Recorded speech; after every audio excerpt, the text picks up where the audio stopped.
guys. I wanted to read a book to you today. This is one of my absolute all-time favorite books. When I was a child, I loved hearing this story read to me. And so I thought I would read it to you today. It is, I'm not going to be on camera much. I'm going to kind of aim the camera at the book so you can see. But the name of this book is Scuffy the Tugboat and His Adventures Down the River. Here's the first picture.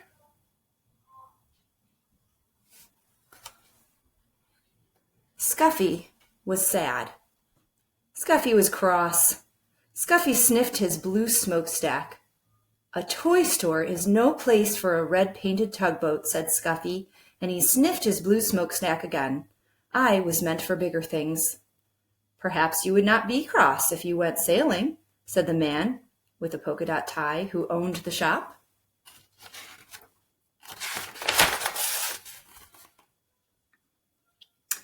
So one night he took Scuffy home to his little boy. He filled the bathtub with water. "Sail, little tugboat," said the little boy.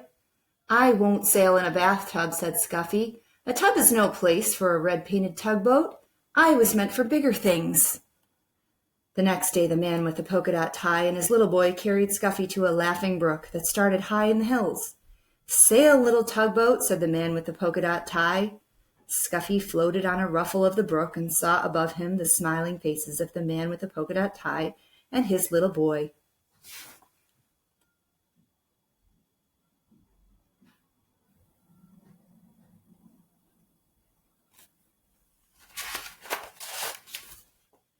It was spring, and the brook was full to the brim with its water, and the water moved in a hurry, as all things move in a hurry when it is spring. Scuffy was in a hurry too. "Come back, little tugboat, come back," cried the little boy as the hurrying, brimful brook carried Scuffy downstream. "Not I," tooted Scuffy. "Not I. This is the life for me." All that day Scuffy sailed along with the brook. Past the meadows filled with cowslips, past the women washing clothes on the bank, past the little woods filled with violets. Cows came to the brook to drink. They stood in the cool water, and it was fun to sail around between their legs and bump softly into their noses. It was fun to see them drink. But when a white and brown cow almost drank Scuffy instead of the brook's cool water, Scuffy was frightened. That was not fun. And there was no rest, for it was spring, and the brook moved in a hurry, as all things move in a hurry when it is spring. Night came, and with it the moon. There was nothing to see but the quiet trees. "This is nice," thought Scuffy. "I like night." Suddenly an owl called out, "Hoot, hoot!" "Toot, toot!" cried the frightened tugboat, and he wished he could see the smiling face of the man with the polka dot tie. When morning came and the sun danced on the brook again, Scuffy was cross instead of frightened. "A brook is no place for a red-painted tugboat," said Scuffy. "I was meant for bigger things." Around a bend and past small woods the brook ran, and there was another brook. Oh, said Scuffy, "what happens now? Which way do I want to go?" But there was only one way to go, and that was with the running water where the two brooks met.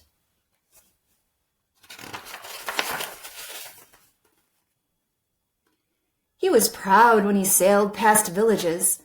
"People build villages at the edge of my river," said Scuffy, and he straightened his blue smokestack.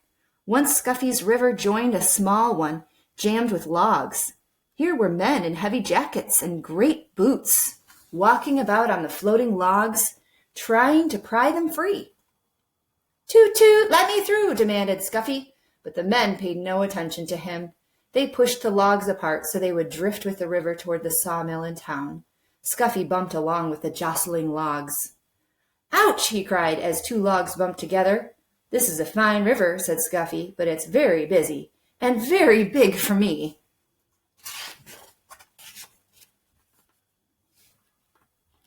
He was proud when he sailed under the bridges.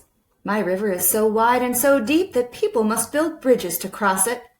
The river moved through big towns now instead of villages, and the bridges over it were very wide enough so that many cars and trucks and streetcars could cross all at once. The river got deeper and deeper. Scuffy did not have to tuck up his bottom. The river moved faster and faster. I feel like a train instead of a tugboat, said Scuffy as he hurried along. He was proud when he passed the old sawmill with its water wheel.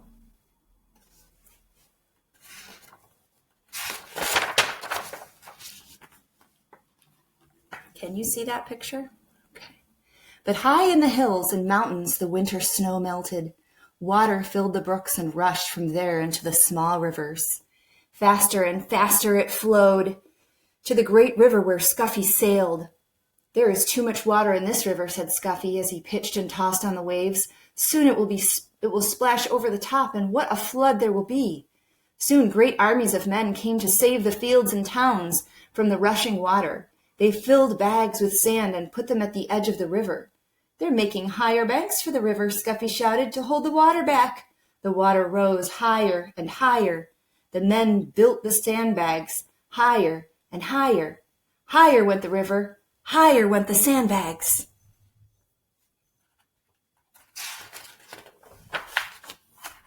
At last, the water rose no more. The floodwater rushed on to the sea, and Scuffy raced along with the flood. The people and the fields and the towns were safe once again. On went the river to the sea. At last, Scuffy sailed into a big city. Here the river widened, and all about were docks and wharves. Oh, it was a busy place and a noisy place. The cranes groaned as they swung the cargoes into great ships. The porters shouted as they carried suitcases and boxes on board. Horses stamped and truck motors roared. Streetcars clanged and people shouted. Scuffy said, "Toot toot," but nobody listened. The whistles blew, policemen's whistles, train whistles, deep whistles from the great ships as the gangplanks were pulled in, and just beyond lay the sea. "Oh, oh," cried Scuffy when he saw the sea. "There is no end to the sea. I wish I could find a man with a polka-dot tie and his little boy."